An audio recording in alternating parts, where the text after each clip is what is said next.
नमस्ते बच्चों, स्वागत है आपका हमारे YouTube channel the Harish academy में।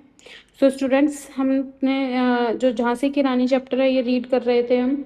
इसके हमने दो जो काव्यांश है वो पढ़ लिए थे। आज हम तीसरा काव्यांश पढ़ेंगे जो कि है हुई वीरता की वैभव के साथ सगाई झांसी में, ब्याह हुआ रानी आई लक्ष्मीबाई झांसी में। देखो, हुई वीरता की वैभव के साथ, वैभव मतलब ऐश्वर्य, धन या संपत्ति, ठीक है, धन संपत्ति या ऐश्वर्य के साथ सगाई झांसी में, ब्याह हुआ रानी बन आई लक्ष्मीबाई झांसी में। यानी कि ब्याह मतलब विवाह से है, कि उनका विवाह हुआ झांसी में किसका, रानी लक्ष्मीबाई का, ठीक है।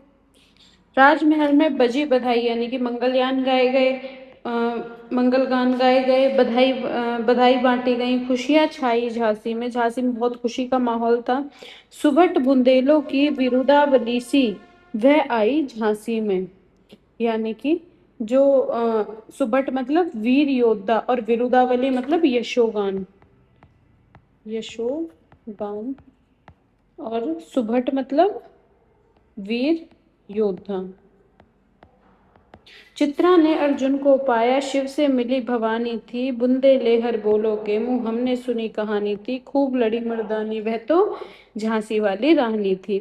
तो कवित्री सुभद्रा कुमारी चौहान जी इस काव्यांश के माध्यम से कहना चाहती है कि झांसी में वीरता यानी कि लक्ष्मीबाई की सगाई वैभव के जो देवता हैं, एक तरह से वैभवशाली बोल सकते हैं उन्हें हम, राजा गंगाधर राव के साथ हुई थी। वैभव से मतलब धन संपत्ति से, लेकिन ये वैभव मिला किसके द्वारा, जिनसे उनका विवाह हुआ, और विवाह उनसे किसका हुआ, राजा गंगाधर राव, ठीक है। जब लक्ष्मीबाई विवाह करके रानी बनकर झांसी आई तो पूरे राजमहल में क्या खुशियां छा गई और मंगल गीत गाए जाने लगे। लक्ष्मीबाई झांसी में बुंदेलों के गौरवशाली इतिहास की यश गाथा की तरह आई। चित्रा ने अर्जुन को पाया, शिव से मिली भवानी थी। यानी कि रानी लक्ष्मीबाई और जो राजा गंगाधर राव है उनका मिलन ऐसे लगता था मानो चित्रा को वीर अर्जुन मिल गए हों या साक्षात शिव से पार्वती का मिलन। कवित्री कहती है कि हमने बुंदेलखंड के लोक गायकों के मुख से एक कहानी सुनी है कि झांसी की रानी लक्ष्मीबाई युद्ध के मैदान में पुरुषों की भांति बड़ी बहादुरी से लड़ी थी। उदित हुआ सौभाग्य, मुदित महलों में उजियाली छाई, किंतु काल गति चुपके चुपके काली घटा घेर लाई। उदित मतलब उदय होना, ठीक है। सौभाग्य, उदित हुआ सौभाग्य, मुदित महलों में उजियाली छाई। सौभाग्य मतलब अच्छा भाग्य, मुदित मतलब प्रसन्न, प्रसन्नता छा गई महलों में, ठीक है। किंतु काल गति चुपके चुपके काली घटा घेर लाई। काल गति मतलब समय की चाल, समय की चाल, तो उसे हम बोलते हैं काली गति, ठीक है। काली घटा मतलब संकट के बादल, काली घटा से मतलब क्या होता है, संकट के बादल। तीर चलाने वाले कर में उसे चूड़ियां कब भाई, यानी कि जब तीर चलाना था ना तो उनके हाथों में चूड़ियां कहाँ अच्छी लगती। रानी विधवा हुई हाय, विधि का यही विधि को भी नहीं दया आई। तो कवियत्री इसके माध्यम से कहना चाहती हैं कि विवाह के बाद झांसी के महलों में सौभाग्य का उदय हुआ और चारों ओर खुशियां ही खुशियां छा गई। रानी के आने से महलों में उजाला हो गया, है ना। लेकिन काल गति यानी समय का चक्र ऐसा घूमा कि जो रानी है ना, चुपके चुपके झांसी पर दुर्भाग्य के काले बादल मंडराने लगे। यानी कि जो नियति है, भाग्य को क्या मंजूर था, भाग्य को यह मंजूर नहीं था कि जिन हाथों में धनुष की प्रत्यंचा खींची हो, यानी कि जिन हाथों में धनुष हो और जो हाथ अस्त्र शस्त्र चलाने के लिए बने, उनमें सुहाग की चूड़ियां शोभा दें, ठीक है। यानी कि अत्यंत बहुत दुख के साथ बताया कि राजा गंगाधर राव की मृत्यु हुई और रानी विधवा हो गई। भाग्य को भी उन पर दया नहीं आई। निसंतान मरे राजा जी, रानी शोक सामानी थी, बुंदे लेहर बोलो के मुंह हमने सुनी कहानी थी, खूब लड़ी मर्दानी वह तो झांसी वाली रानी थी। यानी कि राजा बिना किसी संतान को, उनका कोई बच्चा नहीं था, है ना, कोई संतान नहीं थी उसके बिना ही वे परलोक से धार गई, जिससे झांसी का जो उत्तराधिकारी है कोई न रहा। रानी शोक के गहरे सागर में डूब गई। और यह कहानी हमने किसके, बुंदेलखंड के लोक गायकों के मुख से सुनी है कि झांसी की रानी पुरुषों के समान वीरता से लड़ने वाली महान वीरांगना थी। ठीक है, आगे देखते। बुझा दीप झांसी का तब डलहौजी मन में हर्ष आया। बुझा दीप मतलब राजा की मृत्यु होना है ना, ये उसे इससे हमें दिखाया गया कि बुझा दीप मतलब राजा की मृत्यु होने से है, राजा की मृत्यु से। ठीक है, तब डलहौजी मन में हर्षाया, राज्य हड़प करने का उसने यह अच्छा अवसर पाया। फौरन फौजे भेज दुर्ग पर। दुर्ग क्या होता है, यानी कि जो हमारी किलेबंदी होती है, जो जिसमें पूरा राज्य, राज्य के जो चारों तरफ का हिस्सा होता है, हम बोलते हैं दुर्ग, जिसमें पूरा राज्य समा जाता है। पर अपना झंडा फहराया, लावारिस का वारिस बनकर ब्रिटिश राज्य झांसी आया। इसके माध्यम से कवित्री कहती है कि जब झांसी के राजा गंगाधर राव की मृत्यु हुई और झांसी का दीपक बुझ गया, तब ब्रिटिश गवर्नर जनरल डलहौजी ने, ठीक है, जनरल डलहौजी मन ही मन बहुत खुश हुए। उसे जो झांसी का राज्य है उसको हड़पने का एक सबसे अच्छा अवसर लगा, क्योंकि राजा थे जो वो निसंतान, बिना संतान के मरे थे।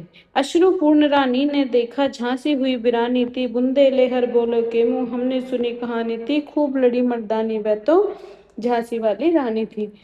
तो जब जैसे मतलब जैसे जनरल डलहौजी हैं, जो उन्होंने क्या सोचा कि भाई वो खुश हुए क्योंकि उनके कोई संतान नहीं थी, लेकिन उसने तुरंत अपनी सेनाएं भेजकर झांसी के किले पर, है ना, वो किले पर पूरे पर क्या करा दिया, झंडा झंडा फहरा दिया अपना। डलहौजी ने इस प्रकार व्यवहार किया जैसे वह उस जो एक लावारिस राज्य है उसका असली वारिस बनकर आ गया है। तो रानी लक्ष्मीबाई ने अपनी आंखों में आंसू भरकर देखा कि उनके जो झांसी है, उनका जो प्रिय राज्य है, अब पराया हो जा रहा है और उस पर शत्रुओं का अधिकार हो रहा है। तो बुंदेलखंड के जो लोक गायक है हरबोलो के मुख से हमने यह कहानी सुनी कि वह झांसी वाली रानी युद्ध के मैदान में पुरुषों की भांति लड़ी थी। आगे देखेंगे, अनुनय विनय। अनुनय विनय मतलब प्रार्थना।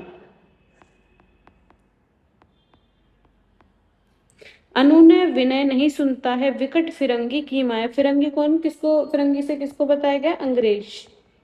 ठीक है, व्यापारी बन दया चाहता था जब यह भारत आया, डलहौजी ने पैर पसारे अब तो पलट गई काया, राजाओं नवाबों को भी उसने पैरों ठुकराया। यानी कवियत्री कहती है कि अंग्रेजों की माया बहुत विचित्र और कपटपूर्ण थी, है ना, वे किसी की प्रार्थना या विनती नहीं सुनते। जब वे अंग्रेज भारत आए थे तब वे केवल एक साधारण व्यापारी थे और यहाँ के राजाओं से व्यापार की दया और अनुमति मांगते थे, है ना। यहाँ के जो राजा हैं, नवाब हैं, उन्होंने उनसे अनुमति दी कि हाँ आप यहाँ पर व्यापार कर सकते हैं। तो डलहौजी ने, लेकिन समय के साथ डलहौजी ने धीरे धीरे भारत में अपने पैर पसार लिए और अंग्रेज कभी हाथ जोड़कर खड़े रहते थे, आज उन्होंने बड़े बड़े राजाओं और नवाबों को भी अपमानित कर उनकी सत्ता को स्वीकार कर लिया।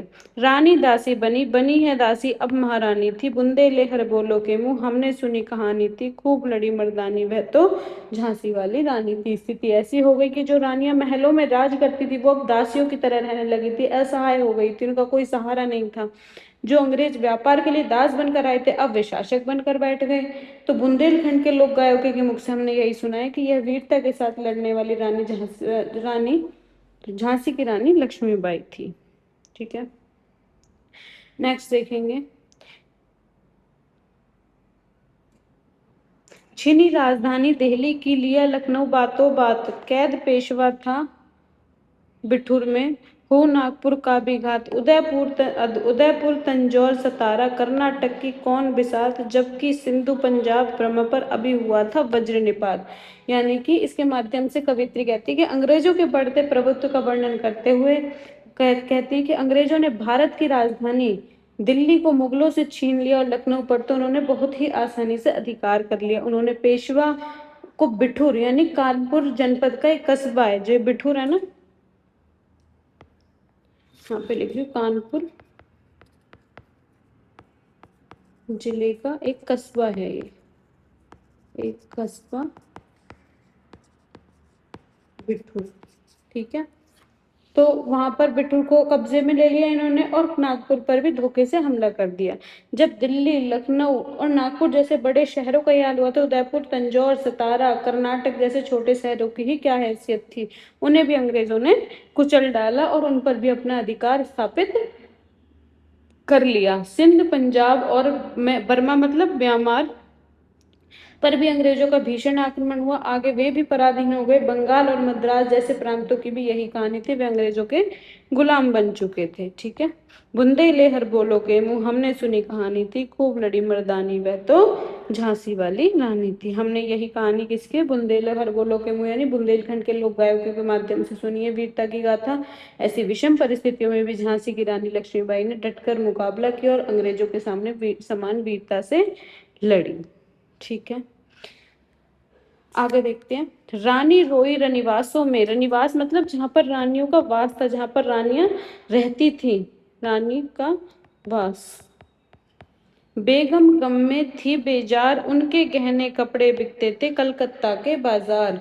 सरे आम नीलाम छापते थे अंग्रेजों के अखबार, नागपुर के जेवर ले लो, लखनऊ के लो लखा हार। यानी कवियत्री कहती है कि अंग्रेजों के अत्याचारों के कारण रानियां अपने रनिवासों में जहां पर वो रहती थी रो रही थी, दुख और शोक से बेहाल थी। अंग्रेजों की निर्लजता का यह आलम था कि रानियों के कीमती गहने और कपड़े कलकत्ता के बाजारों में बेच रहे थे। अंग्रेजों के समाचार पत्रों में सरेआम इन चीजों की नीलामी छपती थी और उन विज्ञापनों में क्या लिखा होता था कि नागपुर के जेवर ले लो या लखनऊ के 9 लाख का हार। इस प्रकार जो भारतीय नारियां पर्दे में रहकर अपनी मान मर्यादा की रक्षा करती थी, आज उनकी इज्जत विदेशियों के हाथों सरेआम जा रही थी। यों पर्दे की इज्जत पर देशी के हाथ बिकानी, कहने की जो पर्दों में रहती थी उनकी आज इज्जत बेची जा रही थी। बुंदेले हर बोलो के मुंह, हमने सुनी कहानी थी, खूब लड़ी मर्दानी, वह तो झांसी वाली रानी थी। यानी कि हमने बुंदेलखंड के लोक गायकों के मुख से हमने यह वीर गाथा सुनी है कि ऐसी अपमानजनक स्थिति के विरुद्ध झांसी की रानी लक्ष्मीबाई पुरुषों के समान वीरता के साथ युद्ध में लड़ी थी। ठीक है,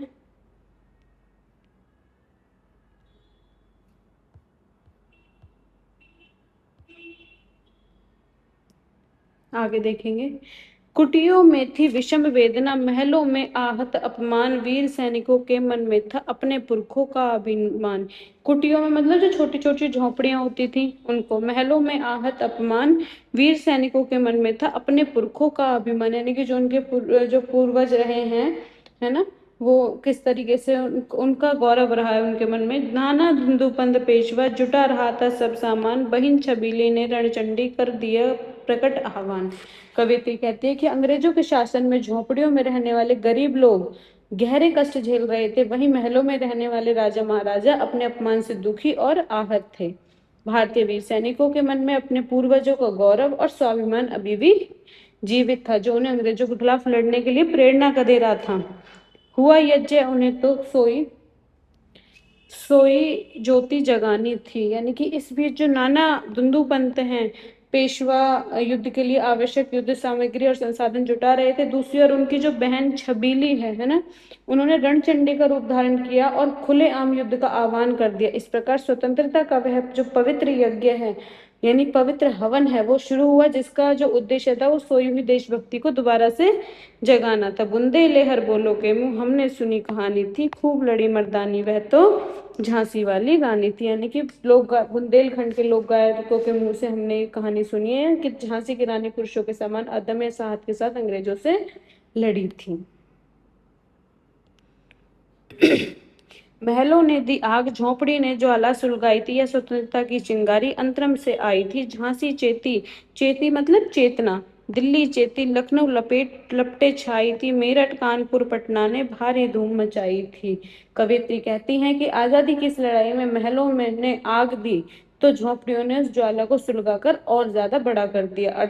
इसका अर्थ यह है कि विद्रोह की जो शुरुआत है भले ही बड़े लोगों से उच्च वर्ग से हुई, लेकिन असली ताकत आम जनता के समर्थन से मिली थी। यह स्वतंत्रता की भावना किसी के थोपने से नहीं, बल्कि लोगों के अपने हृदय की, जो उनके दिल में गहराइयों से भरी हुई थी, उससे आई। ठीक है, विद्रोह की लहर तेजी से फैली, झांसी जागी, दिल्ली जागी, लखनऊ में भी विद्रोह की लपटे छा गई। मेरठ, कानपुर और पटना जैसे शहरों ने आज़ादी के जंग में बढ़ चढ़कर हिस्सा लिया।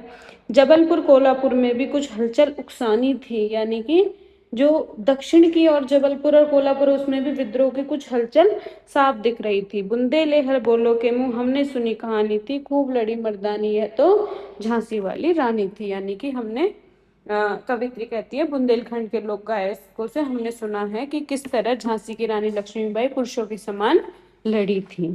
ठीक है, तो बच्चों आज की क्लास में करते हैं इतना ही। कल अपना हम ये चैप्टर कंप्लीट कर लेंगे। तो मिलते हैं अपनी नेक्स्ट वीडियो में, तब तक के लिए goodbye and have a nice day. Thank you for watching.